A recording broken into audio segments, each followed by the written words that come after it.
చేసింది. ఆ ఫ్లెక్సీ చాలా పెద్ద ఫ్లెక్సీ ఇది నిజంగా ఎంత నిర్లక్ష్యం అంటే ఒక 11 kV వైర్ పోతుంది ఇక్కడ. ఈ 11 kV వైర్కు ఆనుకునే విధంగా ఈ ఫ్లెక్సీ ఏర్పాటు చేయడం జరిగింది. ఇక్కడ ఈ ఫ్లెక్సీ ఏర్పాటు చేయడం వల్ల దాన్ని ముట్టుకుంటే కూడా కరెంట్ షాక్ వచ్చే పరిస్థితి వచ్చింది.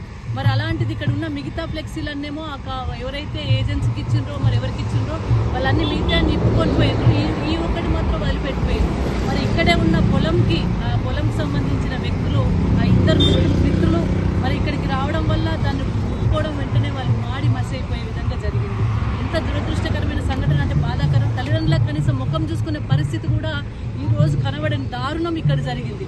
మరి ఇక సినిమా థియేటర్లో అల్లు అర్జున్ గారు వచ్చి అభిమానులు వచ్చి అక్కడ జరిగిన సంఘటనను మరి అది కూడా జరగకూడదు, దురదృష్టకరమే. కానీ దాన్ని అల్లు అర్జున్ని బాధ్యుని చేసి అల్లు అర్జున్కి 2 గంటలు అసెంబ్లీలో చర్చ పెట్టి ఆయన జైలుకు పంపించి 2 కోట్ల రూపాయల జరిమానా విధించడం జరిగినప్పుడు మరి అదే ఎవరు బాధ్యత వహించాలి ఇక్కడ?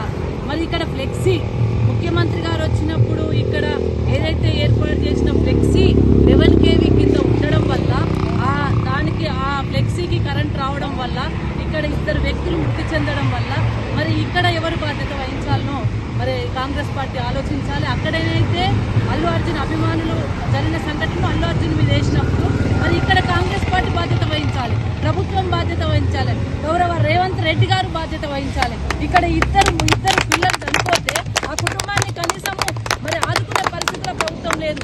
అక్కడ గన్ని డబ్బులు అడిగి డిమాండ్ చేసినప్పుడు అందరికీ ఒకటే న్యాయం అని చెప్తున్న రేవంత్ రెడ్డి గారు మరి ఈ రోజు ఇద్దరు పిల్లల మృతికి కారణమైనప్పుడు ఒక కాంగ్రెస్ పార్టీ ఫ్లెక్సీ కారణమైనప్పుడు మరి అలాంటి బాధ్యత వహించాల్సిన అవసరం ఉందని మేము డిమాండ్ చేస్తూ ఉన్నాం. ఇద్దరి కుటుంబాలకు ఎవరైతే చనిపోయినరో ఆ కుటుంబాలను తప్పకుండా ప్రభుత్వం ఆదుకోవాలి. కుటుంబానికి 25 లక్షల రూపాయలు ఇవ్వాలని చెప్పి మేము ఈ సందర్భంగా కిష్టాపూర్ నుండి ఇక్కడ పిల్లల తల్లిదండ్రుల తరఫున మేము డిమాండ్ చేస్తా ఉన్నాం. ఇదేం పద్ధతి అండి? ఇక్కడ కనీసం శవాన్ని దహనం చేసుకుందామంటే కూడా ఇక్కడ ఉండనీయకుండా లాఠీ చార్జ్ చేసే పరిస్థితి కనబడతా ఉంది. ఇది ఉంటుందా? గిదా ప్రజాస్వామ్యం? గిదా రేవంత్ రెడ్డి పరిపాలన? నువ్వు చెప్పిన నీతే కదనయ్యా. నువ్వు అల్లు అర్జున్ గారికి జైలు శిక్ష వేసినప్పుడు మరి ఇక్కడ ఇద్దరు పిల్లల చావు కారణమైన ఆ ఫ్లెక్సీ కాంగ్రెస్ పార్టీ ఏర్పాటు చేసినప్పుడు మరి దీనికి బాధ్యత వహించడం తెలియట్లేదా? అందుకే నేను రేవంత్ రెడ్డి గారిని సూటిగా ప్రశ్న వేస్తా ఉన్నాను. నిన్న మీరు మెదక్ వచ్చిన సందర్భంలో జరిగిన దురదృష్టకరమైన సంఘటనకు మీరే బాధ్యత వహించాలి, ఆ కుటుంబాన్ని ఆదుకోవాలని చెప్పేసి నేను 25 లక్షల రూపాయలు